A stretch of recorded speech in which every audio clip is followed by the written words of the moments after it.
बिस्मिल्लाहिर्रहमानिर्रहीम। अस्सलामु अलैकुम।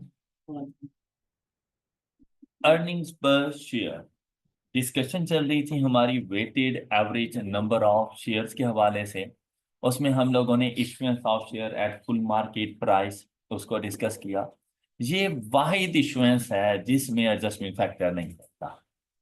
मतलब यहाँ पर आप लोगों ने सिर्फ और सिर्फ टाइम फ्रैक्शन तो अप्लाई करनी है, टाइम फैक्टर अप्लाई करना है, लेकिन किसी किस्म के इसका एडजस्टमेंट फैक्टर नहीं आएगा।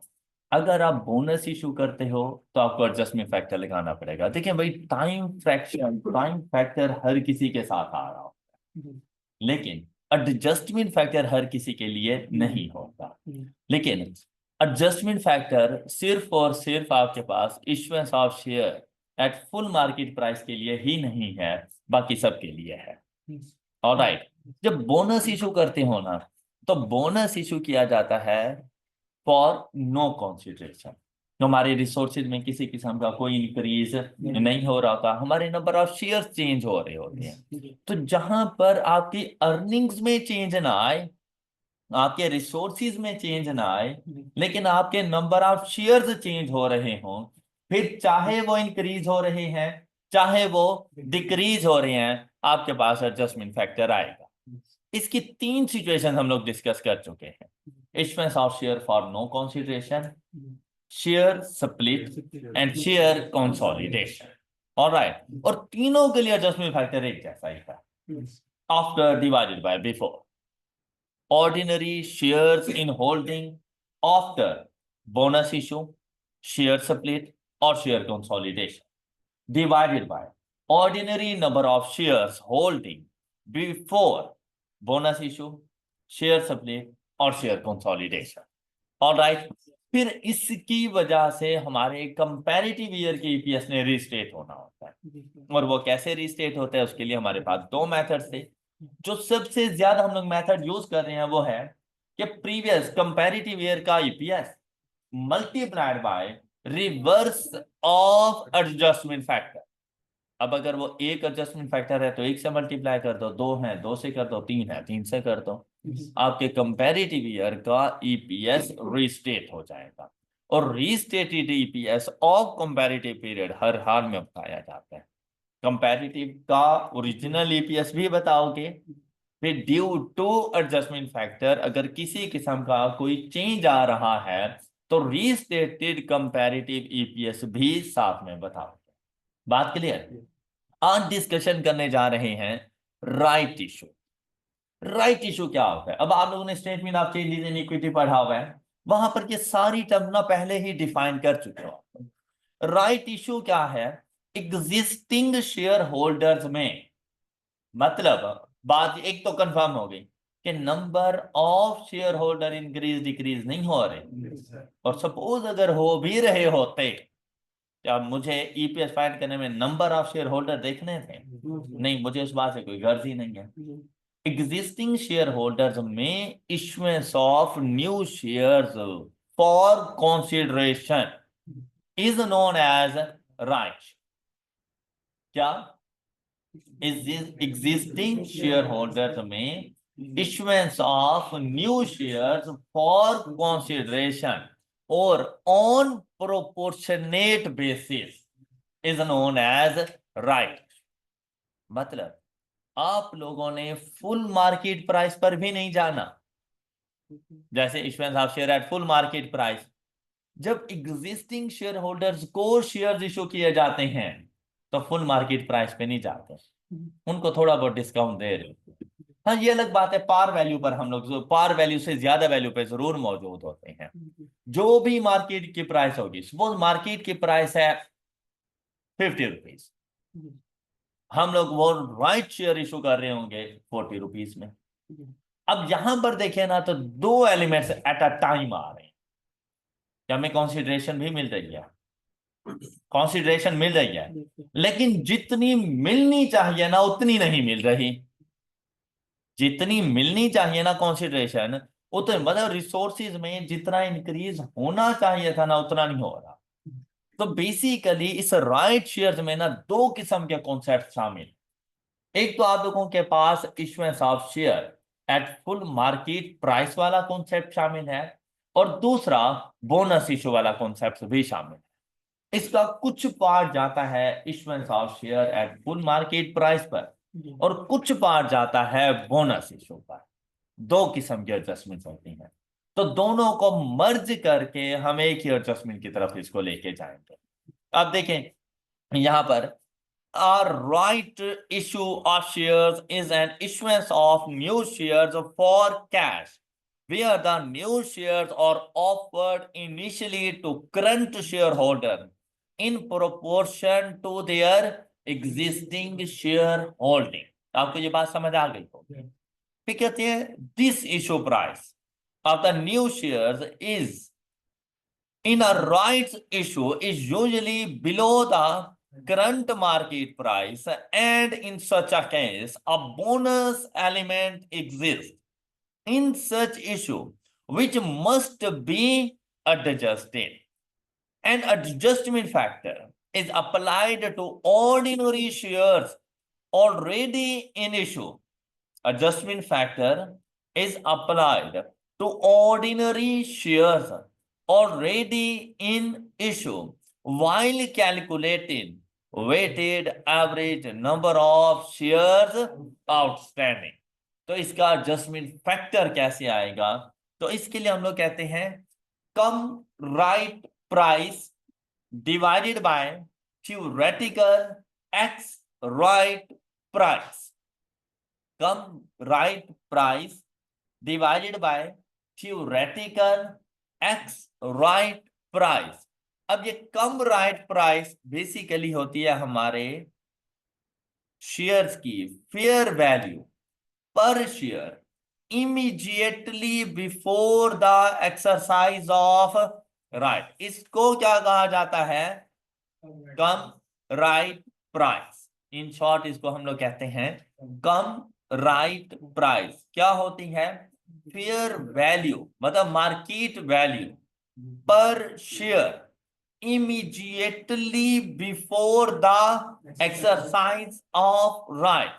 मतलब राइट इशू करने से पहले मार्केट में आपके शेयर्स की वैल्यू क्या है, उसे कहा जाएगा फेयर वैल्यू पर share immediately before the exercise of right, known as cum right price. और इसको डिवाइड करेंगे हम लोग थ्योरेटिकल एक्स राइट प्राइस। अब ये थ्योरेटिकल एक्स राइट प्राइस आपके पास कैसे आएगी? वो इस फॉर्मूले से आएगी।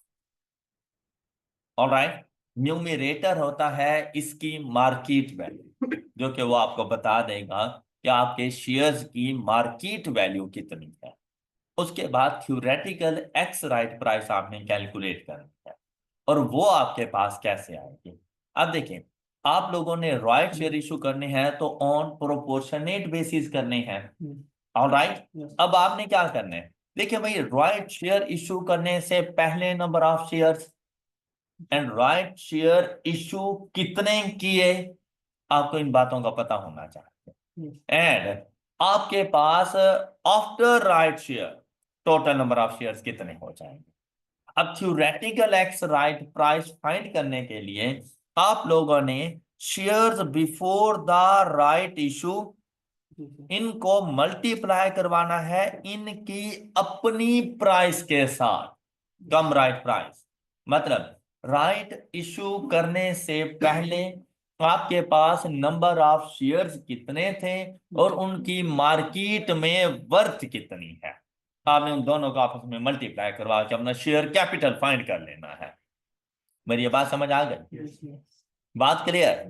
फिर आपने इसमें ऐड कर देना है कि आपने राइट इशू कितने किए, राइट इशू शेयर्स आप लोगों के पास कितने हैं, कितने राइट इशू किए, मल्टीप्लाइड बाय एक्सरसाइज प्राइस से क्या मुराद है कि वो जो राइट आप इशू कर रहे हैं वो कौन सी वैल्यू पर है। मतलब राइट इशू करने पर आपको टोटल कितनी वैल्यू मिलने जा रही है।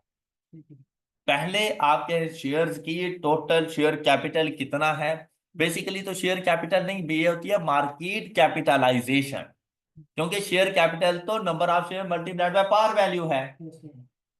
ऑलराइट, शेयर कैपिटल होता है number of shares issued multiplied by par value, जबकि ये होती है मार्केट वैल्यू। इसे कहा जाता है मार्केट कैपिटलाइजेशन, क्या आपके बिजनेस की मार्केट में कितनी वर्थ है। ऑलराइट, तो आपने ये देखना है राइट शेयर इशू करने से पहले कितनी टोटल वर्थ थी, मजीद मेरे पास कितनी इनकम आई, कितनी अमाउंट आई। तो उसके लिए number of shares issue as right issue multiplied by exercise price, के वो राइट इशू कौन सी वैल्यू पर हो रहे हैं, and divided by total number of shares issued, मतलब share before right issue plus right issue shares, तो total number of shares issued बन जाएंगे आपके पास। बात क्लियर? ये क्या कहलाएगा हमारे पास, ex right is the expected price at which the shares ought to be. In theory, after the right issue, it computed as under. मतलब अब हमने ये देखना है अब हमारे शेयर्स की पर शेयर वैल्यू कितनी है आफ्टर एक्सरसाइज प्राइस, हमारे शेयर की वैल्यू कितनी है। अब यहां पर देखें ईपीएस के लिए तो सेम वैसा ही, कंपैरेटिव पीरियड की ईपीएस को अगर फाइंड करना हो तो इसके लिए तो सेम वैसे ही मेथड मौजूद हैं कि कंपैरेटिव ईयर के ईपीएस को मल्टीप्लाई कर दो रिवर्स ऑफ एडजस्टमेंट फैक्टर के साथ, या फिर उसके नंबर ऑफ शेयर्स को मल्टीप्लाई कर दो एडजस्टमेंट फैक्टर के साथ। अब क्वेश्चन जरा सॉल्व करते हैं। देखिए आपसे कहता है 31 दिसंबर फाइनेंशियल ईयर एंड है हमारे पास, PL had 3.6 million shares in January 1st 2002. It made 144 right issue on 1st June 2002 at a price of rupees, अब ये 40 क्या है, एक्सरसाइज प्राइस। ये 40 क्या, मार्केट प्राइस नहीं, एक्सरसाइज प्राइस, ये कम राइट प्राइस नहीं है, ये इशू प्राइस है, exercise price. After the right issue there will be 1 new share for every 5 share previously in issue. जो क्वेश्चन में अब आपको ये बात नहीं बताई जाएगी उसका आइडिया हमें यहां से चल गया। 1 for 4 right issue means that जिसके पास 4 नंबर ऑफ शेयर्स होंगे वो 1 नंबर ऑफ शेयर एक्स्ट्रा लेगा। क्लियर? फिर देखें तो फिर अगर 3.6 मिलियन नंबर ऑफ शेयर्स हैं तो मैं राइट इशू कितने करूंगा, 3.6 multiplied by 1/4 is equal to 0.9 million. मैं 900,000 जाकर न्यू शेयर्स इशू करूंगा। Then after issuance of right issue total number of shares holding is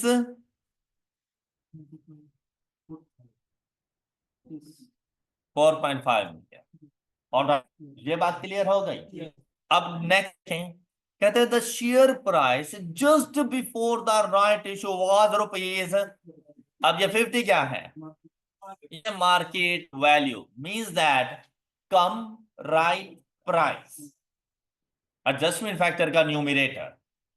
alright, अब देखो हम लोगों ने ना ये अर्निंग्स उसने बता दी, हमने ईपीएस फाइंड करना है तो सबसे पहले हम लोगों ने weighted average number of shares find करनी है। Weighted average number of shares हमारे पास कैसे आएंगे, 3.6 मिलियन, इसके ऊपर टाइम फ्रैक्शन अप्लाई होगा 1 जनवरी टू मई का एंड 1 जून, तो 5 मंथ 5/12, फिर इसमें 0.9 मिलियन का इंक्रीज आ जाएगा, टोटल वैल्यू हो जाएगी 4.5 million. 4.5 million number of share मेरे पास रहे फॉर 7 मंथ। ऑलराइट, अब जैसे ही हमने देखा कि हमारे पास राइट इशू है उसी टाइम माइंड में आ गया भाई एडजस्टमेंट फैक्टर आएगा। एडजस्टमेंट फैक्टर क्या आएगा, उसके लिए हमने कहा cum right price which is 50, question में गिवन होगी, divided by theoretical ex right price जो कि हमें फाइंड करनी होगी। और वो कैसे फाइंड होगी उसके लिए देखें, राइट इशू करने से पहले नंबर ऑफ शेयर्स यहां से पता चलेगा। राइट इशू करने से पहले number of share 3.6 million multiplied by multiplied by 50 market value cum right price. एक शेयर कितने का था? 50 का, मल्टीप्लाइड बाय 50। ऑलराइट, इसको ऐड कर देंगे right issue 0 point multiplied by exercise price divided by total number of shares. जी जहां की तरह सॉल्व करें। ये है थ्योरेटिकल एक्स राइट प्राइस। आपको ये बात समझ आ गई? किसी को डाउट? तो फ्रैक्शन क्या बन जाएगी? 50 डिवाइडेड बाय इस, और मल्टीप्लाई किसके साथ होगी? साथ, साथ मल्टीप्लाई नहीं होगी। क्यों? इसकी वजह से ही तो एडजस्टमेंट फैक्टर है, तो इसके साथ मल्टीप्लाई नहीं होना है। बात क्लियर होगी सब बच्चों को? किसी को डाउट? अच्छा, अब देखिए यहां से वैल्यू क्या आ रही है? 1 और यहां से वैल्यू क्या आ रही है?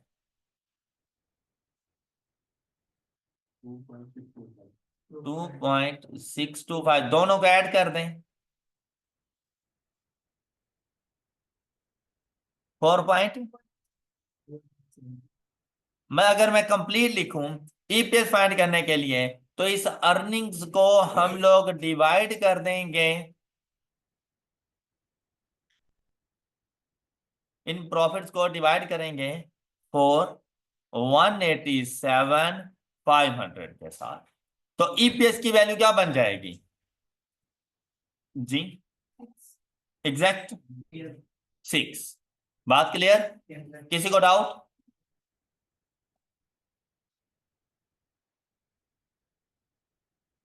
ये दे, ये थ्योरेटिकल एक्स राइट प्राइस आपको समझ आ गई होगी। ये आपको इसकी वर्किंग्स समझ आ गई होगी। किसी को कोई डाउट? सब बच्चों को क्लियर हो गया? और प्रीवियस ईयर का ईपीएस हमारे पास कितना था? अब इसको रीस्टेट करना पड़ेगा। कैसे करेंगे? Multiplied by 48/50 which is equal to 6.144। ये restated EPS for the year 2001।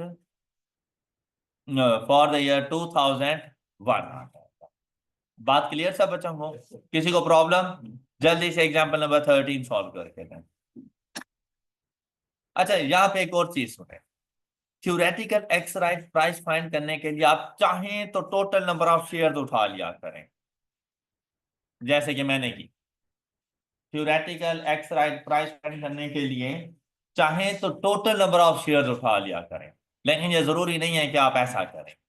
आप लोग ना यहां से इसके फ्रैक्शन उठा लिया करें। ऑलराइट, अब आपने कैसे सॉल्व करना है कि भाई before issuance of right shares आपके पास टोटल नंबर ऑफ शेयर्स कितने हैं? कि अगर आपके पास 4 नंबर ऑफ शेयर्स हों तो एक शेयर इशू होगा ना। तो भाई आपके पास 4 शेयर्स तो होने चाहिए ना। तो 4 नंबर ऑफ शेयर, यही फ्रैक्शन से ही मल्टीप्लाइड बाय, अब ये हर शेयर 50 रुपीज का एक होगा। जब आपके पास ये 4 नंबर ऑफ शेयर्स हो 50 के ईच, तो फिर एक number of share right issue के तौर पे मिलेगा, और वो शेयर आपको मिलेगा, और इसके बाद आपके पास नंबर ऑफ शेयर्स हो जाएंगे। अभी भी आपके पास आंसर बिल्कुल सेम। बस जरूरी नहीं कि आप टोटल नंबर ऑफ शेयर्स उठाएं, आप उसकी फ्रैक्शन यूज कर सकते हैं। आप चेक कर लें, अभी भी आंसर 48 ही आएगा। डन?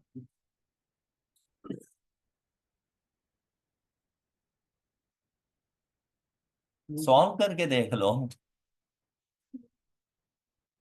चलें, अब एग्जाम्पल नंबर 13 सॉल्व करें। शाबाश, जल्दी से एग्जाम्पल नंबर 13 सॉल्व करें।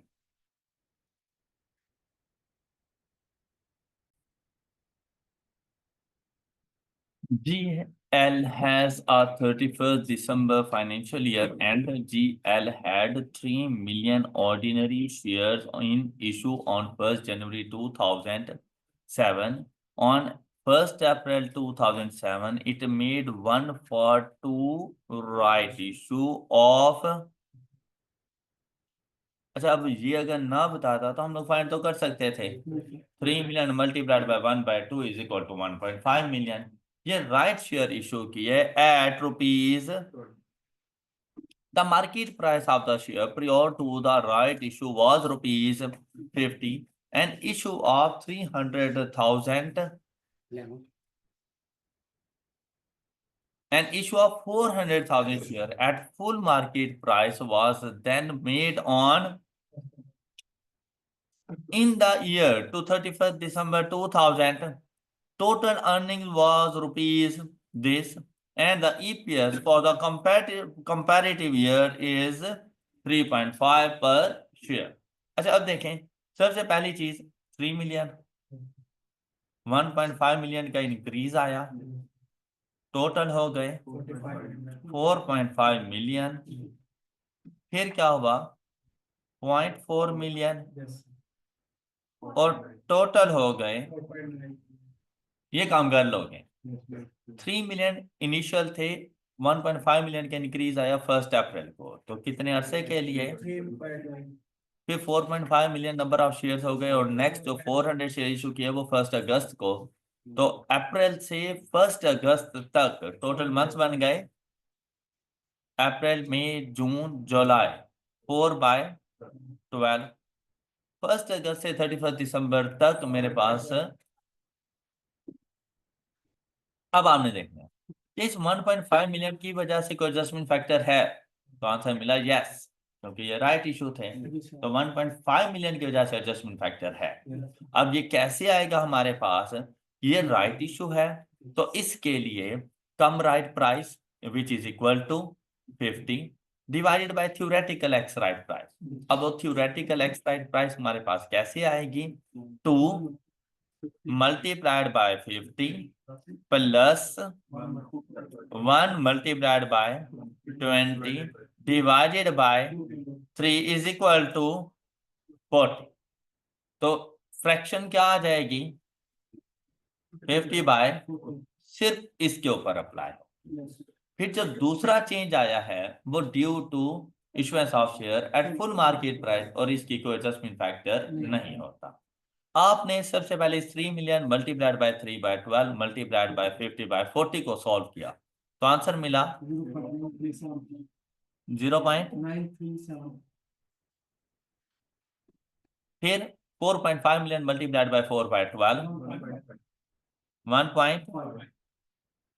4.9 मल्टीप्लाइड बाय 5/12 0.167। अच्छा, अब इनको ऐड कर लें 4.9।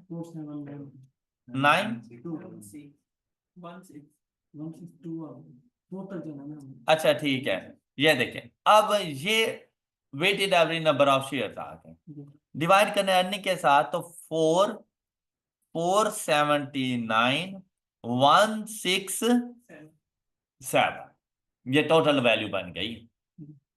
ओके, तो हमारे पास क्या वैल्यू बनती है, ये ईपीएस की वैल्यू 3.89, ये आपके पास ईपीएस की वैल्यू बन, ये आ रहा था ना आंसर, तो मैंने भी ये देखें यही आंसर इसमें लिखा, तो आंसर आ गया 3.89 को उसने 3.9 पर शेयर, ये थ्योरेटिकल एक्स राइट प्राइस, और 3.5 मल्टीप्लाइड बाय 40 डिवाइडेड बाय 50, तो आंसर आ जाएगा 2.8। Any problem, all clear? अच्छा, नेक्स्ट हमारे पास आ रहा है रेट्रोस्पेक्टिव एडजस्टमेंट। बेसिकली इसका ताल्लुक है IAS 8 के साथ, जो भी आप लोगों ने पढ़ना है, लेकिन उससे रेलिवेंट जो EPS से कॉन्सेप्ट्स है ना, ये आप लोगों को इंशाल्लाह इजीली समझ आ जाएंगे। तो चाहे आपने IS8 पढ़ा हुआ है या नहीं पढ़ा हुआ, कोई फर्क नहीं पड़ने वाला इस टॉपिक को समझने के लिए। रेट्रोस्पेक्टिव एडजस्टमेंट, और वो अभी हम लोग देख रहे हैं किस में, अर्निंग्स में। अब इसका क्या मतलब, द बेसिक, अब ये बिल्कुल ऐसे ही जैसे बेसिक ईपीएस को कैलकुलेट करने के लिए आप अर्निंग्स को एडजस्ट किया करते थे, तो रेट्रोस्पेक्टिव एडजस्टमेंट्स आती हैं तो बेसिक है या डाइल्यूटेड है। अभी डाइल्यूटेड ईपीएस हमने पढ़ना है, लेकिन ये कॉन्सेप्ट डाइल्यूटेड पर भी अप्लाई होता है। EPS of all periods presented shall be adjusted for the effects of errors and adjustments resulting from changes in accounting policies accounted for retrospectively in accordance with IAS 8। देखिए भाई, हम previous year में मैंने किसी किस्म की कोई पॉलिसी अप्लाई की हुई थी, अकाउंटिंग पॉलिसी, और उस पॉलिसी के मुताबिक मैंने अपना प्रॉफिट कैलकुलेट करके दे दिया। बाद में पता चला कि हम लोग उस पॉलिसी में ना चेंज लेकर आ रहे हैं, और उस चेंज का जो इफेक्ट है ना वो रेट्रोस्पेक्टिव चल रहा है। मींस दैट हमने इस चेंज को ऐसे लेकर आना है जैसे फ्रॉम द बिगनिंग हम लोग यही पॉलिसी अप्लाई कर रहे थे, हम लोग किसी और पॉलिसी की तरफ गए ही नहीं थे। इट मींस दैट कि प्रीवियस ईयर की अर्निंग तो मेरी किसी पुरानी पॉलिसी के मुताबिक थी, तो मैंने न्यू पॉलिसी के इम्पैक्ट को चेक करना है, और मैंने देखना है कि मेरी अर्निंग्स के ऊपर इसका क्या इम्पैक्ट जा रहा है। जैसा कि कोई भी ऐसी चीज हो सकती है कि प्रीवियस ईयर में मैंने एक्सपेंस आउट कर दी हो, लेकिन आज पता चला हो कि हमने उसको कैपिटलाइज करना है। कुछ ऐसा हो सकता है जो प्रीवियस ईयर में मैंने कैपिटलाइज कर दिया हो, लेकिन आज पता चला हो कि उसको तो एक्सपेंस आउट करना चाहिए था। ये किसी किस्म का कोई एरर भी हो सकता है जो आपने अपने किसी प्रीवियस ईयर में किया हो, तो लाजमी बात है आपको उसकी अर्निंग भी एडजस्ट करनी पड़ेगी। तो पहली बात उसने यही कही कि आपने अर्निंग्स को कैसे एडजस्ट करना है। उसके लिए हमारे पास एग्जाम्पल नंबर 14 कहते हैं, Nawapur Limited has a 31st December financial year and on 1st January 2004 it has 4 million shares in issue. There were no share issue or other changes। कहते हैं बेसिक ईपीएस रिपोर्टेड इन 2004, और वो क्या आया, 20 million की earnings थी, 4 million number of shares थे, तो हमारे पास ईपीएस की वैल्यू क्या आ रही थी, 5 पर शेयर।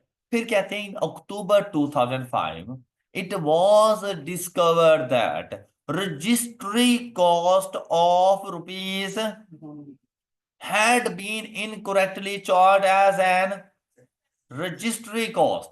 किस चीज की रजिस्ट्री, लैंड एंड बिल्डिंग होगी जिसकी रजिस्ट्री कॉस्ट है। ऐसा नहीं है लैंड एंड बिल्डिंग के लीगल चार्जेस हैं, और आपके ख्याल में क्या उनका एक्सपेंस आउट होना चाहिए था? क्या cost of land and building का पार्ट नहीं बनना चाहिए था? अब अगर आपने प्रीवियस ईयर में उसको एक्सपेंस आउट कर दिया, तो इसका ये नहीं मतलब कि जैसे आप लोगों ने अपने प्रॉफिट को कम कर दिया, एक्सपेंसेस ज्यादा हो जाने की वजह से आपका प्रॉफिट 1 मिलियन से कम हो गया होगा, है ना ऐसा? जबकि इसको चार्ज होना कहाँ पे चाहिए था, कॉस्ट ऑफ एन एसिड। तो जब कॉस्ट ऑफ एन एसिड में चार्ज करते हैं तो क्या उसको डेप्रिशिएट ना करते?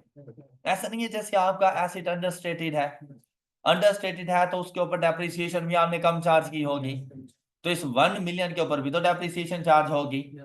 ओके, अगर डेप्रिसिएशन की कोई बात करें तो इसका इम्पैक्ट, अगर आप कोई एक्सपेंस आउट चीज होनी थी और कैपिटलाइज कर दी, कैपिटलाइज होनी थी एक्सपेंस आउट कर दी, तो ना सिर्फ आपने ये देखना है कि आपका प्रॉफिट के ऊपर इस एक्सपेंस से क्या रिलेशन है, बल्कि डेप्रिसिएशन एक्सपेंस को भी जरूर देखिएगा। ऑलराइट। अच्छा, सपोज अगर ये लैंड के ऊपर हो, रजिस्ट्री फी लैंड पर हो, तो लैंड तो डेप्रिशिएट होती ही नहीं है। फिर सिंपली इसका इम्पैक्ट 1 मिलियन का आपके प्रॉफिट पर है। क्या क्या आपका प्रॉफिट अंडरस्टेटेड है बाय 1 मिलियन।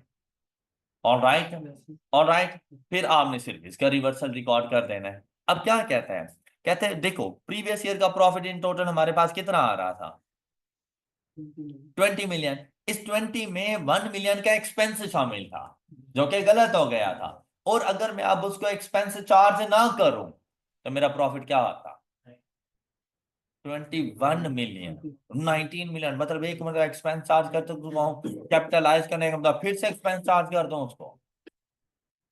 तो अब उस एक्सपेंस को खत्म करूंगा तो प्रॉफिट इंक्रीज कर जाएगा 1 मिलियन से, तो आपका न्यू प्रॉफिट क्या बन जाएगा? 21 मिलियन बन जाएगा। Got it? अब ये आपके पास आया था effect of errors. Got it? Next देखिए, कहते हैं earning attributable to ordinary shares for the year 2005 और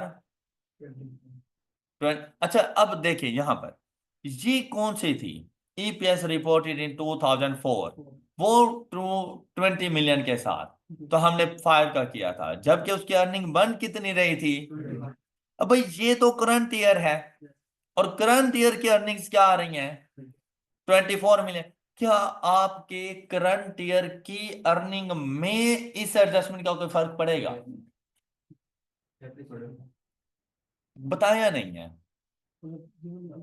डेप्रिसिएशन बताइए उसने कहीं? नहीं, तो मतलब लैंड के ऊपर है ना फिर, तो लैंड डेप्रिशिएट हो ही नहीं रही, वो चाहे जिस मर्जी वैल्यू पर हो तो डेप्रिशिएट ही नहीं हो रही। अगर डेप्रिसिएशन की कोई बात होती तो डेप्रिसिएशन का इफेक्ट जाना था फिर। Got it? अच्छा अब देखें, ये तो रहेगा as it is current year 24 divided by 4। अब देखो नंबर ऑफ शेयर्स के ऊपर किसी किस्म का कोई चेंज नहीं है, तो करंट ईयर का ईपीएस होगा 6। लेकिन जब कंपैरेटिव में जाएंगे ना, तो कंपैरेटिव खुद गलत है, तो उसको ठीक करेंगे। तो उसको ठीक करने के लिए प्रॉफिट रिस्टेट किया, प्रॉफिट को ठीक किया, 21 मिलियन डिवाइडेड बाय 4 मिलियन, तो रिस्टेटेड ईपीएस क्या आ जाएगा? जो कि पहले कितना था? 5, और वो गलत। ओके। अच्छा अब मुझे बताओ, क्या आई एसेट की मुश्किल चीज है? आई एसेट सिर्फ यही कहता है कि अगर ड्यूरिंग द पीरियड किसी किस्म की कोई पॉलिसी में चेंज आ जाता है, किसी किस्म की कोई अकाउंटिंग पॉलिसी में, या आप लोग कोई एरर्स वगैरह करते हो, तो आपने उनकी एडजस्टमेंट कैसे करनी है। अब हमने अगर कोई एरर किया हो प्रीवियस ईयर में, तो लाजमी बात है प्रीवियस ईयर का प्रॉफिट गलत है, प्रीवियस ईयर का प्रॉफिट गलत है, तो रिटेन अर्निंग के बैलेंसेस भी गलत हैं, तो हम लोगों ने जाकर ना उनको ठीक करना होता है। Alright, next one is retrospective adjustment. लेकिन अब किसको देखेंगे हम लोग? नंबर ऑफ, तो नंबर ऑफ शेयर्स में इंक्रीज डिक्रीज कौन कौन सी रीजन की वजह से था? Bonus issue, share split, share consolidation मतलब reversal of share split, and right issue with bonus element, इनकी वजह से नंबर ऑफ शेयर्स में चेंज आ सकता था। अब देखिए आपसे क्या कहते हैं, IAS 33 requires this retrospective adjustment to the number of ordinary shares even if change in shareholding structure occurs after the but before the, बहुत इंपॉर्टेंट बात है ये, ईपीएस की कैलकुलेशन, और इसका ताल्लुक आपके करंट ईयर के साथ है। क्या कहता है यहां पर? कहता है आपका स्टैंडर्ड आपसे ये गुजारिश कर रहा है कि भाई अगर आपके नंबर ऑफ शेयर्स में किसी किस्म का चेंज फाइनेंशियल ईयर एंड के बाद, जबकि फाइनेंशियल स्टेटमेंट्स प्रिपेयर होने से पहले, ऑथोराइज्ड फॉर इश्यू होने से पहले अगर कोई चेंज है, तो आपने उसको भी अकाउंट फॉर करना है। मतलब वैसे हम लोग जो फाइनेंशियल स्टेटमेंट बना रहे होते हैं वो 31 दिसंबर ईच ईयर, मतलब at the end of the accounting period, जबकि हमारी जो फाइनेंशियल स्टेटमेंट्स हैं ऑथोराइज्ड फॉर इश्यू वो होती हैं मार्च के एंड पर, 31 मार्च को जाकर। ओके, और अप्रैल में हमारी एजीएम हो जाती है। कहता है कि ये जो 3 मंथ्स का टाइम ड्यूरेशन है, तो ये बेसिकली तो नेक्स्ट टाइम पीरियड है, लेकिन इसमें भी अगर आपके नंबर ऑफ शेयर्स में किसी किस्म का कोई चेंज है, आपने उसको काउंट फॉर करना है। बात क्लियर? बात क्लियर? देखो किस तरह, the fact that per share calculation reflect such change in the number of shares shall be disclosed। कैसे? अब जरा इस बात को ना जरा एग्जांपल से समझो। कहते हैं Multan limited has a 31st December financial year and on 1st January 2004 it has 4 million shares in issue. Basic EPS reported for 2004 was rupees 5 per share. तो फिर कहता है earnings attributable to ordinary shares for the year 2005 और rupees 24 million. There were no share issue or other changes during 2004 and 5. However, ML made a of तो 20%, 4 million का 20%, 1 million number of share issue कर दिए as bonus issue, as bonus issue. लेकिन कब? जबकि मैं accounting किसकी कर रहा हूं। अब अगर आज आपको ये वाली बात ना बताई जाती तो ईपीएस की कैलकुलेशन में आप इसको इग्नोर कर देते हैं, लेकिन स्टैंडर्ड कहता है कि नहीं, इसको इग्नोर नहीं करना आप लोगों ने, आपने इसको भी अकाउंट फॉर करना है। क्यों? क्योंकि ये रिपोर्टिंग पीरियड के तो बाद है, लेकिन फाइनेंशियल स्टेटमेंट्स और ऑथोराइज्ड फॉर इश्यू से पहले है, तो आपने इसको अकाउंट फॉर करना है। बात क्लियर? फिर देखो क्या कहता है, before finalisation of financial statement. अब मैंने क्या करना है, मैं यहां पे आऊंगा 4 million। अच्छा, ड्यूरिंग द ईयर बिल्कुल वैसी चेंजेस करो जैसे आप पहले करते आए हो, कि अगर आपके पास किसी किस्म का कोई बोनस इशू आ रहा है, कोई राइट इशू आ रहा है, कोई शेयर स्प्लिट आ रहा है, कंसोलिडेशन है, कुछ भी है, बिल्कुल वैसे ही करते रहो। लेकिन 31 दिसंबर तक जाकर उसको एंड नहीं कर रहे हैं, आप उसको आगे लेकर जाओगे। आगे आपको पता चला कि 1 million के न्यू नंबर ऑफ शेयर्स आएंगे और इसके बाद ये टोटल नंबर ऑफ शेयर्स हो जाएंगे 5 million। ये बात क्लियर? अच्छा, ये जो 1 million नंबर ऑफ शेयर्स आपके पास आए, ये किसकी वजह से आए? बोनस इशू, यहां पर मेंशन था बोनस इशू। तो बोनस इशू है तो मींस दैट एडजस्टमेंट फैक्टर आएगा। सबसे पहले देखना है time. 4 million number of shares कितने अरसे के लिए रहे? देखो क्लोजिंग आपकी है 31 दिसंबर। 4 million नंबर ऑफ शेयर्स कितने अरसे के लिए रहे? फुल ईयर, 1 जनवरी से लेकर 31 दिसंबर तक रहे, तो 12/12। ऑलराइट, ये 4 million में 1 million का बोनस इशू आया, तो टोटल कितने हो गए? 5 million करंट ईयर में कितना अरसा रहे? टाइम फ्रैक्शन 0 है, करंट ईयर में तो नहीं है ना ये। 5 million तो करंट ईयर में नहीं आए ना, तो टाइम फ्रैक्शन। तो वैसे अगर गौर करो तो 5 multiplied by 0 is equal to, basically जो एडजस्टमेंट होती है ना, वो इसके एडजस्टमेंट फैक्टर की वजह से है। क्या जैसे ही अगले साल जाकर ये एडजस्टमेंट फैक्टर अप्लाई करोगे, तो क्या इस प्रीवियस ईयर के ईपीएस को ठीक नहीं करोगे, रीस्टेट नहीं करोगे?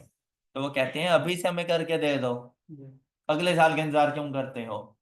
तो अगर अभी से करके दें तो इसका एडजस्टमेंट फैक्टर मेरे पास क्या बन रहा है? तो आपने 4 million नंबर ऑफ शेयर नहीं लेने, आपने कितने नंबर ऑफ शेयर्स लेने हैं? 5 million। आपने फॉर द ईयर 2005 की कैलकुलेशंस करने के लिए 24 million डिवाइडेड बाय 4 million नहीं करना, आज क्या करना है? 5 million करना है, और आपके पास वैल्यू आ जाएगी 4.8 ईपीएस। ऑलराइट, इसी चीज को एक बार फिर से सुनो। सपोज अगर आज मैं इसको क्लोज कर देता, 24 million डिवाइडेड बाय 4, आंसर था, सॉरी मिलियन नहीं आएगा, ये आंसर आ जाएगा 6 रुपीज पर शेयर। ईपीएस आ गया ना? बात क्लियर? कौन से ईयर का?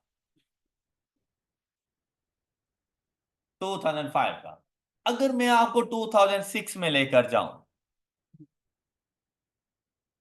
तो लास्ट बात है मैं आपको प्रॉफिट भी बताऊंगा। आप उसके लिए जाकर weighted average number of shares भी फाइंड करोगे। लेकिन अगर मैं आपको सिर्फ ये कहूँ 2006 में the one and only change is bonus issue, तो आपके 4 मिलियन नंबर ऑफ शेयर्स कितने हो जाएंगे? 5 मिलियन। क्या उसके ऊपर एडजस्टमेंट फैक्टर नहीं अप्लाई करोगे? क्या वही एडजस्टमेंट फैक्टर मेरे इस ईपीएस के ऊपर आकर अप्लाई नहीं करोगे? तो जैसे ही अप्लाई करोगे, जरा फाइंड करना आंसर क्या बन गया है, क्या बन गया है? तो यही बस स्टैंडर्ड कह रहा है कि जो चीज आपने 1 साल बाद मुझे बतानी है वो चीज आज ही मुझे बताते जाओ, क्योंकि तुम्हें पता था तुमने ऐसा करना है। बात क्लियर हो गई? अब कोई एतराज? बस ये है चेंज कि अगर फ्यूचर में आपको पता चल गया है फाइनेंशियल ईयर एंड हो चुका है, लेकिन अभी आपकी फाइनेंशियल स्टेटमेंट इशू नहीं हुई और उस दौरान किसी किस्म का कोई एडजस्टमेंट फैक्टर आ गया है, तो उस एडजस्टमेंट फैक्टर को अकाउंट फॉर करते हुए जाओ। All right?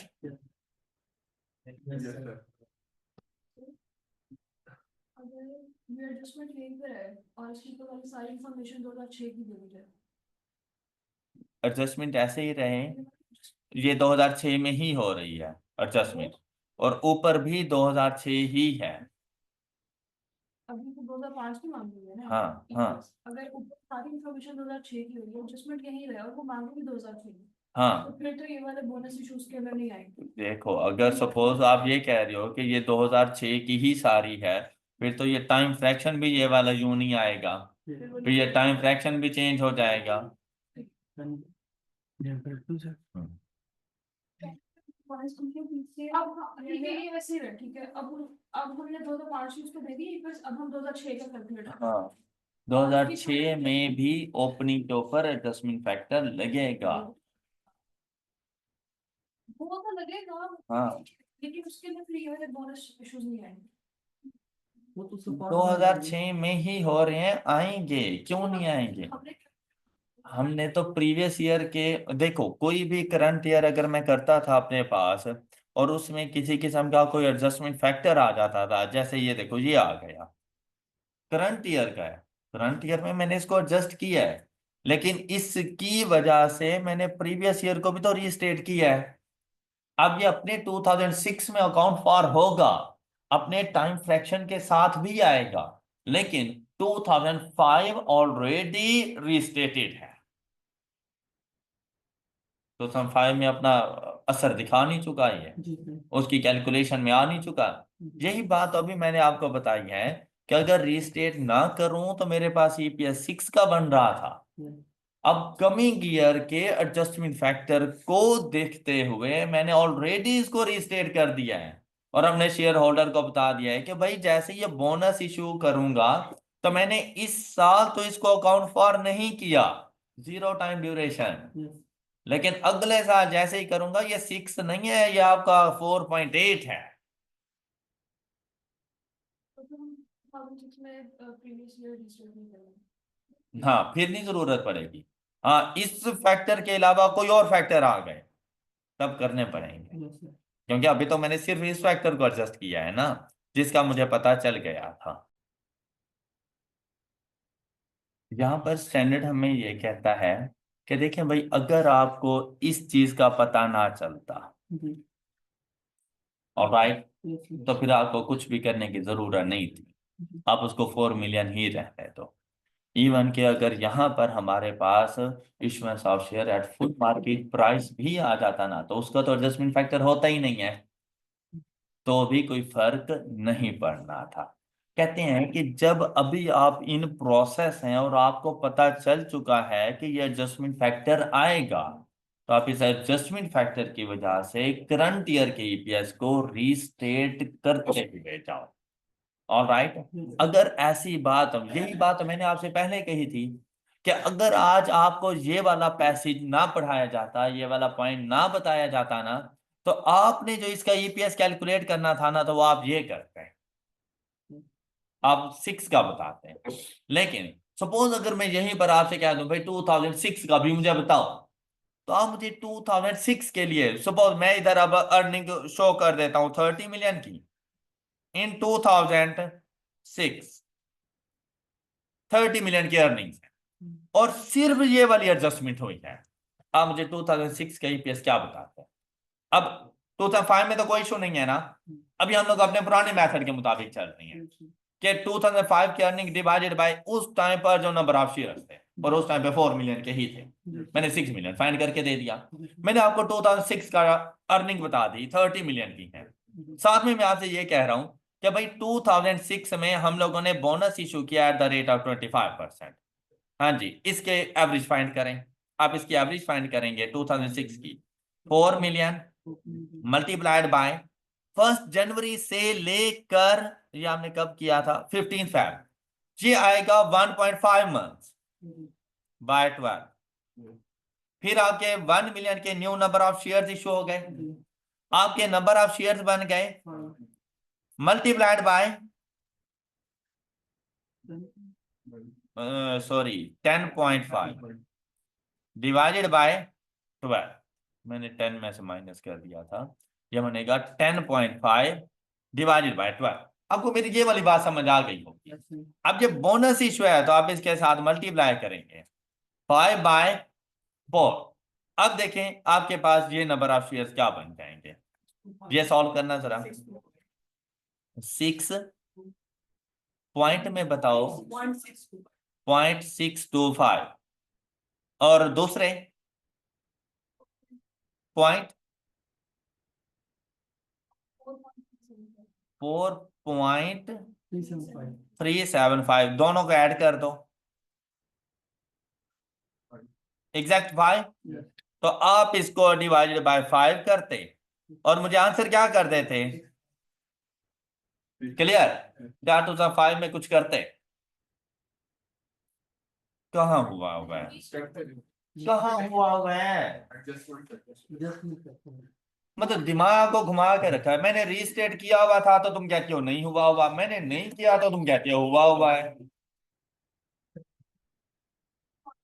तो जब 2006 में गया, ये मेरे पास एक एडजस्टमेंट फैक्टर आया और 2005 का ईपीएस 6 अगर बताया गया है तो मैं इसको रीस्टेट नहीं करूंगा।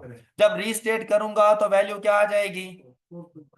तो यही बस स्टैंडर्ड कह रहा है कि भाई अल्लाह के बंदो, जिस चीज का तुम्हें पता चल गया वो तो मुझे बताते हुए जाओ ना, तो इसीलिए वो एडजस्टमेंट फैक्टर आ जाएगा।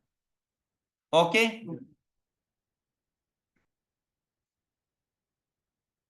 अब चलते हैं हम लोग डाइल्यूटेड एपीएस की तरफ, जरा इसको रीड करना।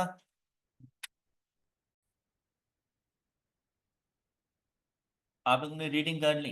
अच्छा बेटा, बेसिक ईपीएस खत्म हो गया जो कि हर हाल में आपको कैलकुलेट करना। डाइल्यूटेड ईपीएस होता है ऑप्शनल, कभी कैलकुलेट करना पड़ेगा, कभी उसका डाटा मौजूद नहीं होता। तो यहाँ पर देखें डाइल्यूटेड ईपीएस का बेसिकली कॉन्सेप्ट क्या है। Diluted EPS is an other measure the amount of earnings each share will receive had all diluted potential ordinary shares were in issue. This help investor understand the possible future impacts of potential ordinary shares of their earnings। क्या मतलब? मैंने, आप लोग हैं मेरे सारे के सारे ऑर्डिनरी शेयर होल्डर्स, मैंने आपसे कहा कि भाई आज जो में 100 रुपीज की अर्निंग हुई है और मैंने जो आप लोगों में ऑर्डिनरी शेयर्स डिस्ट्रीब्यूट किए हुए हैं, इशू किए हुए हैं, वो हैं 20। मतलब 100 मिलियन की मेरी अर्निंग हुई, 20 मिलियन के मेरे ordinary number of shares in issue हैं, और आप मेरे सारे के सारे ऑर्डिनरी शेयर होल्डर बैठे हुए हो, हमारी एजीएम चल रही है। तो मैंने आपको बताया कि भाई आज जो हमारा ईपीएस है वो ₹5 पर शेयर है। आपने कहा बहुत अच्छी परफॉर्मेंस है ये हमारे पास, 10 रुपए के शेयर के ऊपर 5 रुपए का बेनिफिट, 50% का रिटर्न है, तो लाजिम बात है बहुत अच्छी परफॉर्मेंस आ रही है। ऑलराइट, साथ में मैंने आपको बताया कि भाई अज्यूम करता हूं कि नेक्स्ट ईयर भी अगर मैं बेहतरी ना भी ला सका तो एटलीस्ट ये वाला जो प्रॉफिट है ये तो जरूर आएगा, अजम्पशन की बेसिस पर। अज्यूम करो कि अगर अगले साल भी यही हुआ प्रॉफिट, तो अगले साल आप लोग 20 मिलियन नंबर ऑफ शेयर्स वाले नहीं होंगे। हमारे ऑर्डिनरी शेयर्स बढ़ने लगे हैं। और उसकी रीजन क्या है? मैंने कुछ शेयर्स इशू किए हुए होते हैं। और वो शेयर्स कैसे इशू किए हुए होते हैं कि भाई जब मैं स्टार्टअप लेने लगा ना, आप सबने तो मेरे ordinary number of shares purchase कर लिए थे, लेकिन आप लोगों के इन्वेस्टमेंट से मेरे टोटल बिजनेस की इन्वेस्टमेंट पूरी नहीं हो रही थी। तो मैं चला गया था प्रेफरेंस शेयर्स के ऊपर, मैं चला गया था डिबेंचर्स के ऊपर, मैं चला गया था बैंक लोन्स के ऊपर। मैंने किसी किस्म के इस तरह के कोई डॉक्यूमेंट्स इशू कर दिए थे। आप लोगों के अलावा मेरे और भी इन्वेस्टर्स हैं लेकिन वो या तो प्रेफरेंस डिविडेंड मैं उनको देता हूं या मैं उनको इंटरेस्ट पे करता हूं। Got it? अब मेरे पास दो ऑप्शन हैं। जैसे डिबेंचर, एक ऑप्शन मेरे पास क्या है कि इन फ्यूचर मैं उनको पैसे दूं और उनसे डिबेंचर अपने वापसी। एक ऑप्शन ये है, मतलब लोन लिया हुआ है, लोन में वापसी, तो मेरी कंपनी का कैश का आउटफ्लो हो जाता है। ऐसा नहीं है। हमने क्या किया, हमने ना उनको ऑप्शन दिया हुआ है। ऑप्शन क्या दिया हुआ है कि भाई आप अभी डिबेंचर लो, क्योंकि नई नई मेरी कंपनी का स्टार्टअप था, तो कुछ लोग जरा ज्यादा मोहतात हो गए। इन्होंने कहा कि भाई हमें क्या पता प्रॉफिट मिले या ना मिले, ऐसा ना हो हमारी जो थोड़ी बहुत इन्वेस्टमेंट है वो भी जाय हो जाए। तो मैंने इनको कॉन्फिडेंस में लेने के लिए मैंने इनसे कहा कि आप मुझे लोन दें और उस लोन के ऊपर मैं आपको 20% रिटर्न देता रहूंगा। लोन के ऊपर मैं आपको 20% रिटर्न देता रहूंगा। अगर आपको लगे आफ्टर 3 इयर्स कि भाई कंपनी अच्छा परफॉर्म कर रही है, तो आप इन डिबेंचर्स को ऑर्डिनरी शेयर होल्डर में कन्वर्ट करवा दें। कन्वर्टेबल है ये। और अगर आपको अच्छा ना लगे तो मुझसे पैसे ले लेना और डिबेंचर मुझे मेरे वापसी कर देना। आपको मेरी ये बात समझ आई? Same case with preference shares. Preference shareholder का डिविडेंड एक किस्म का फिक्स्ड होता है और एक किस्म का सेफ होता है। ऑर्डिनरी शेयर होल्डर्स को कभी मिलता है, कभी नहीं मिलता। तो प्रेफरेंस वालों ने देखा कि यार हमें मिल तो जाता है, लेकिन हमें ऑर्डिनरी वालों की तरह थोड़ा मिलता है। तो उनके पास भी ऑप्शन था, आफ्टर सर्टेन टाइम ड्यूरेशन अगर आप चाहें तो अपने प्रेफरेंस शेयर्स ऑर्डिनरी शेयर्स में कन्वर्ट करवा। बात समझ आ गई? अगले साल ऐसा होने लगा है। अभी कंफर्म मुझे भी नहीं है कि उन्होंने ऐसा करना है या नहीं करना। लेकिन अब मुझे एक बात बताओ, मैंने इनसे जो डिबेंचर्स लिए, इन्होंने जो मुझसे डिबेंचर लिए, मैं इनको रिटर्न दे रहा हूं 20%। और जो मैंने ये अर्निंग पर शेयर फाइंड किए, इससे आ रहा है 50%। तो वो 20 पे रहेंगे या ऑर्डिनरी में कन्वर्ट करवाएंगे? डाइल्यूशन की तरफ आएंगे। इसे कहा जाता है dilution, conversion of debentures, preference shares या other documents into ordinary number of shares is known as the dilution। अब क्या होगा कि मेरी कंपनी में कैश का इनफ्लो आउटफ्लो तो होगा नहीं, लेकिन आप ये देखो कि मेरे वो जो प्रेफरेंस शेयर्स थे वो कन्वर्ट हो गए हैं मेरे ऑर्डिनरी, मेरे नंबर ऑफ शेयर्स इंक्रीज हो जाएंगे। तो मैं आप लोगों को पहले से बता रहा हूं कि भाई फ्यूचर में ऐसी चीज नजर आएगी। और अगर फ्यूचर में इन लोगों ने कन्वर्ट करवा लिया ऑर्डिनरी शेयर में, तो मैं इस काबिल नहीं रहूंगा कि मैं तुम्हें 5 रुपीज पर शेयर पे कर सकूं। तो चांसेस हैं कि मुझे कम अर्निंग पर शेयर हो। तो उसके लिए आप ये मत समझना कि शायद हमारी परफॉर्मेंस नहीं अच्छी रही, उसकी रीजन डाइल्यूशन है। ऑलराइट। अच्छा, इसकी वजह से फिर मेरे नंबर ऑफ शेयर्स तो इंक्रीज या डिक्रीज होंगे, बेसिकली इंक्रीज होंगे। लेकिन साथ में अर्निंग्स पर इंपैक्ट भी देखना है। इन्होंने मुझसे डिबेंचर लिए हुए थे और मैं इनको इंटरेस्ट पे करता था। तो क्या इंटरेस्ट डिडक्ट करने के बाद 100 मिलियन ही आया? और जब ये कन्वर्ट हो जाएंगे ऑर्डिनरी शेयर होल्डर में, तो क्या मैं इनको इंटरेस्ट पे करूंगा? तो आपने अपने इस प्रॉफिट को इंटरेस्ट के अमाउंट से इंक्रीज कर देना, क्योंकि आपको वो एक्सपेंस बियर नहीं करना पड़ेगा। तो 100 मिलियन का प्रॉफिट नहीं होना, प्लस वो जो डिबेंचर पे इंटरेस्ट था वो सेव नहीं हो गया आप लोगों का, आपकी अर्निंग इंक्रीज हो जाएगी। बात क्लियर हो गई है? फिर अगर आप प्रेफरेंस डिविडेंड हैं, अगर आप मेरे प्रेफरेंस शेयर होल्डर हैं और आप ऑर्डिनरी में कन्वर्ट होने जा रहे हो, ये 100 मिलियन तो वो है ना जो अमाउंट या earnings attributable to ordinary share holder थी, इसमें से डिविडेंड लेस नहीं हो गया? तो क्या वो डिविडेंड अब मुझे पे करना पड़ेगा? तो अगर मैं इसमें से 100 मिलियन में से लेस कर चुका हूं तो मैं वापसी इसको ऐड करूं, तो मतलब अब मैंने profit after tax less preference dividend नहीं करना, अब प्रॉफिट आफ्टर टैक्स ही आएगा। Got it? मतलब किसी भी किस्म की कन्वर्जन पर आपने अर्निंग्स पे भी उसका इम्पैक्ट देखना है कि अगर ये ऑर्डिनरी शेयर होल्डर बन जाए तो क्या मेरी अर्निंग पे कुछ फर्क आएगा, साथ में नंबर ऑफ शेयर्स पर भी देखना है कि मेरे नंबर ऑफ शेयर्स कितनी अमाउंट से इंक्रीज हो जाएंगे। ये बात क्लियर? और एक और इंपॉर्टेंट बात, अब देखें कि अगर इन्होंने मुझसे डिबेंचर लिए हुए और इनको मैं 20% दे रहा हूं, हर साल इनको 20% मिल रहा है, लेकिन मेरे जो अर्निंग पर शेयर है ना वो है 15% या 10% या 20 से कम, क्या ये कन्वर्जन की तरफ आएंगे? नहीं, ये कभी भी इसे कहा जाता है एंटी डाइल्यूशन। अब इन्होंने ये उस टाइम पर डिसाइड करना है कि भाई हमें कन्वर्जन की तरफ आना है या कन्वर्जन की तरफ नहीं आना। तो कुछ ऐसे होंगे जो डाइल्यूशन की तरफ जाएंगे जिनको बेनिफिट होगा, और जिनको बेनिफिट नहीं होगा कन्वर्जन का वो एंटी डाइल्यूशन की तरफ जाएंगे। वो कहेंगे कि भाई हम कन्वर्जन को एक्सेप्ट नहीं कर। क्लियर? तो आपने ये चीज भी देखनी है कि ये कन्वर्जन की तरफ डाइल्यूट होंगे या एंटी डाइल्यूशन की तरफ जाएंगे। Got it? अब पढ़ते हैं जरा इसके कॉन्सेप्ट को।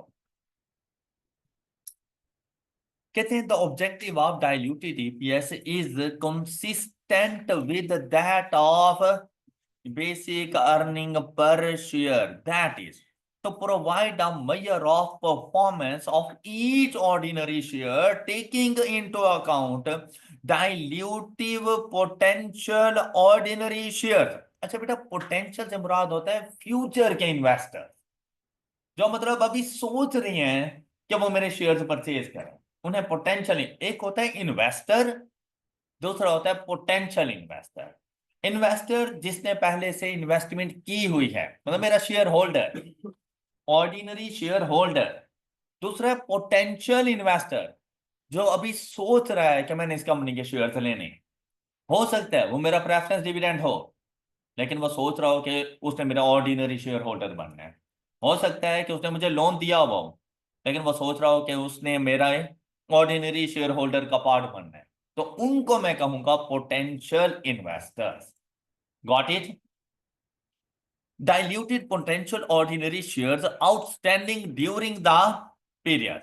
Potential ordinary shares is a financial instrument or other contract that may entitle its holder to ordinary shares at some point in the future। मतलब मैंने इनको डिबेंचर दिए और मैंने ये कॉन्ट्रैक्ट कर लिया कि 3 साल के बाद आप मेरे ऑर्डिनरी शेयर होल्डर बन जाना, तो ये अभी मेरे पोटेंशियल ऑर्डिनरी शेयर होल्डर हैं।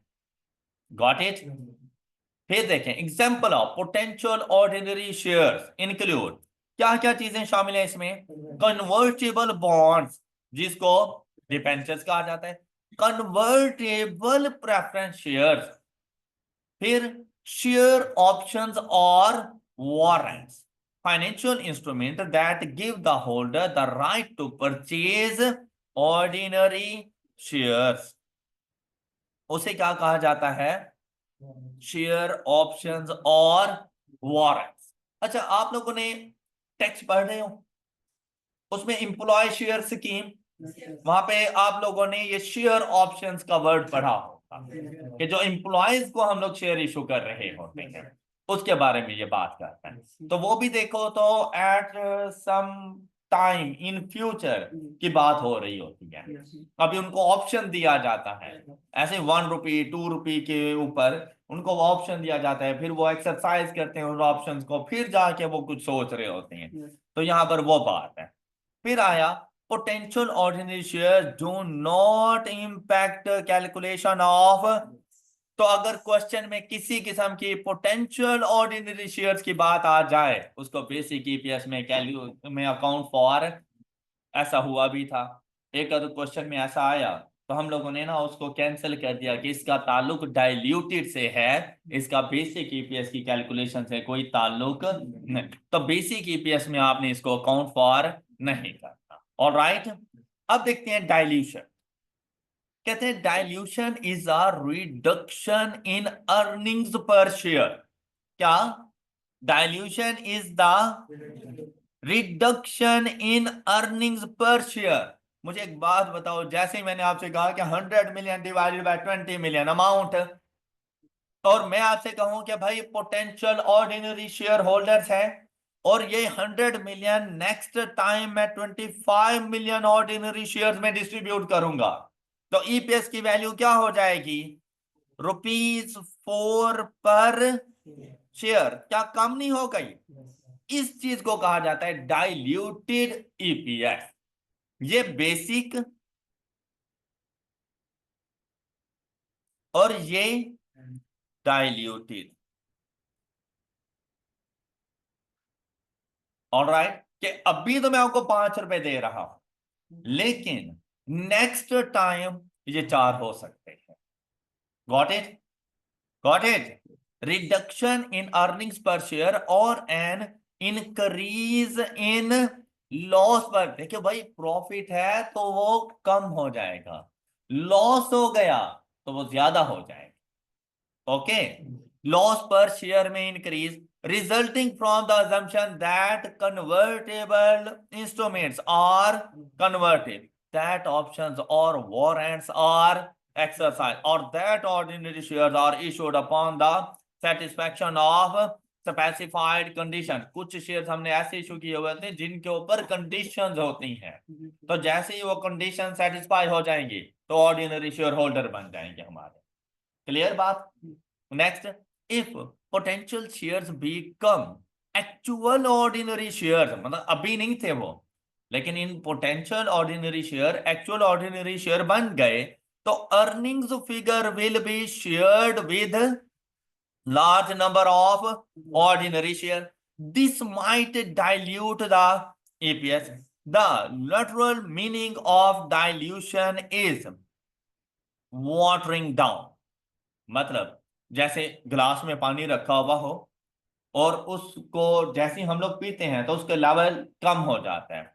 तो वाटरिंग डाउन से मुराद है कि जितनी वैल्यू आप लोगों को पहले मिल रही थी ना, अब आपको उतनी नहीं मिलेगी, उसमें रिडक्शन, कमी आ जाएगी। और रिडक्शन इन स्ट्रेंथ, तो स्ट्रेंथ में भी कमी आ जाएगी।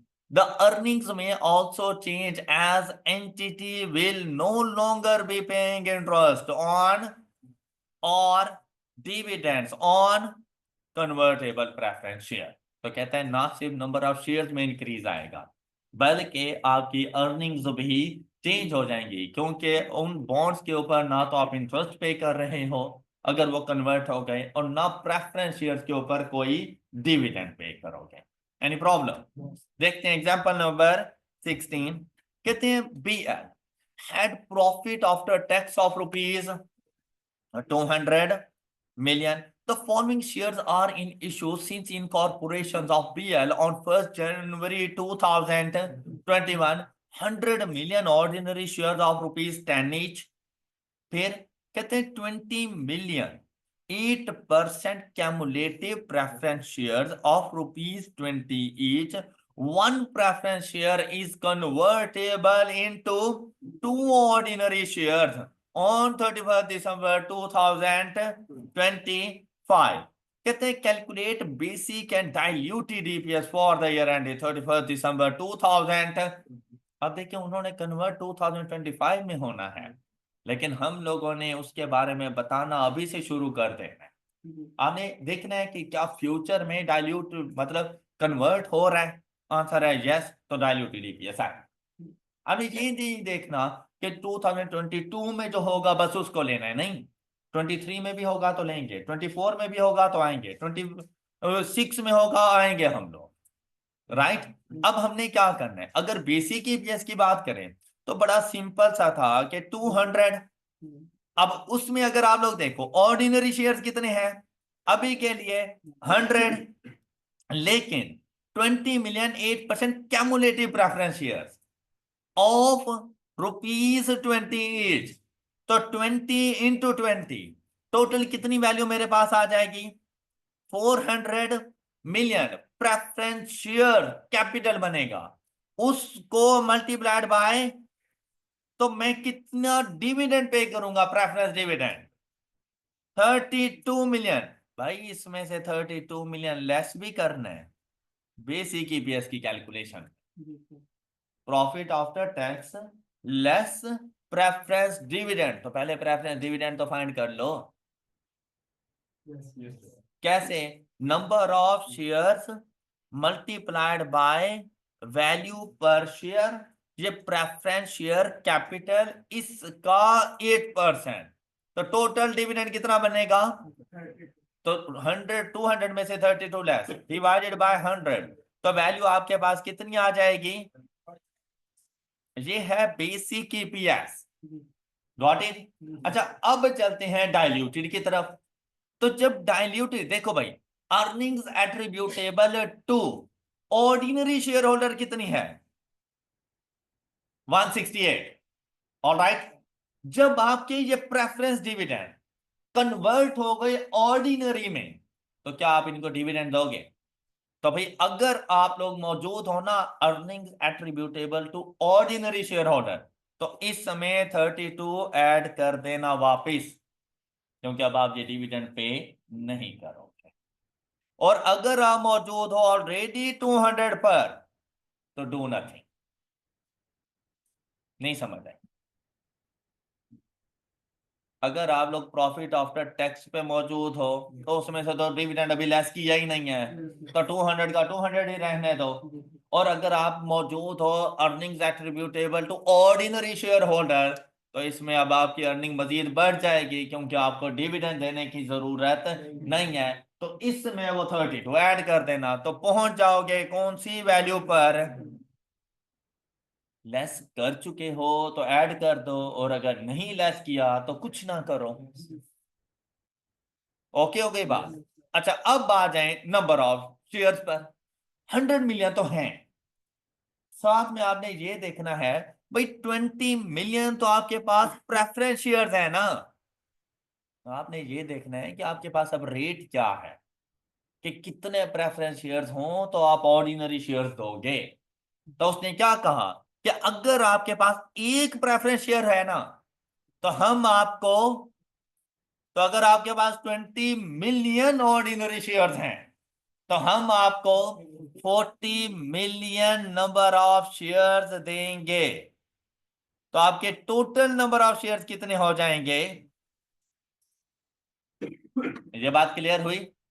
तो 200 डिवाइडेड बाय 140, तो आपका ये डाइल्यूटेड ईपीएस की वैल्यू है, बस इतना सा फर्क है basic and diluted.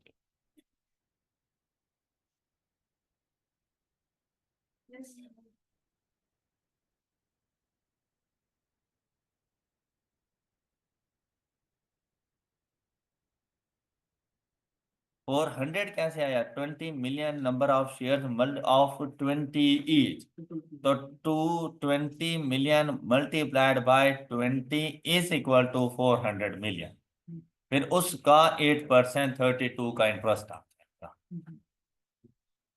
Ji clear. ये इसका सोल्यूशन नीचे मौजूद था आपके पास, कन्वर्टेबल, एक ही आपके पास ऑप्शन था, कन्वर्टेबल प्रेफरेंस शेयर्स, फिर इंक्रीमेंटल अर्निंग्स, मतलब इसकी वजह से अर्निंग में कितना इंक्रीज है, जितना आप इसको डिविडेंड पे करते थे, इनकम इंक्रीज इतने का आएगा। बात क्लियर हुई। अच्छा फिर आपने दूसरा कॉलम बनाना है कि इसकी वजह से नंबर ऑफ शेयर्स में इंक्रीज कितना आएगा, तो प्रेफरेंस शेयर्स की वजह से नंबर ऑफ शेयर्स में इंक्रीज कितना आ रहा है, तो आपने ना इंक्रीमेंटल ईपीएस फाइंड कर लेना है। तो इंक्रीमेंटल ईपीएस कितना आपके पास आ रहा है, 0.8, जबकि आपका बेसिक कितना था। अब मतलब ये कहने का कि भाई आप यहां पर 0.8 का बेनिफिट ले रहे हो, जबकि अगर आप लोग कन्वर्ट हो जाओ तो आपको बेनिफिट कितना मिल सकता है, 1.68 का। कन्वर्जन करोगे या नहीं करोगे, करोगे तो क्या कहलाएगा, डाइल्यूट। डाइल्यूशन की तरफ हम जाएंगे। मतलब अब भी जो मैं आपको बेनिफिट दे रहा हूं ना, वो दे रहा हूं 0.8 पर शेयर का। लेकिन अगर आप मेरे प्रेफरेंस शेयर ऑर्डिनरी शेयर होते तो मैं बेनिफिट कितना देता। तो आप लोग तो कहोगे भाई हमें बना दो। फिर जब आपको मैंने अपना ऑर्डिनरी शेयर बनाया तो मैं आपको 1.68 भी नहीं दूंगा, और अपने ऑर्डिनरी वालों को भी 1.68 नहीं दे पाऊंगा। क्यों, क्योंकि मेरी इतना इनकम में इंक्रीज नहीं हुआ जितना मेरे नंबर ऑफ शेयर्स में इंक्रीज। तो मैंने आपसे कहा कि मैं आपको कौन सी अमाउंट दूंगा, 1.43। तो आपने कहा अभी भी बेस्ट है, 0.8 से तो बेस्ट ही है ना, तो डाइल्यूशन करोगे। ऑलराइट, आई होप कि आपको ये वाला कॉन्सेप्ट अच्छे से समझ आ गया होगा। नेक्स्ट लेक्चर में इंशाल्लाह हम लोग एंटी डाइल्यूशन को डिस्कस करेंगे। That's all for today. अपना ख्याल रखिए। अल्लाह हाफिज।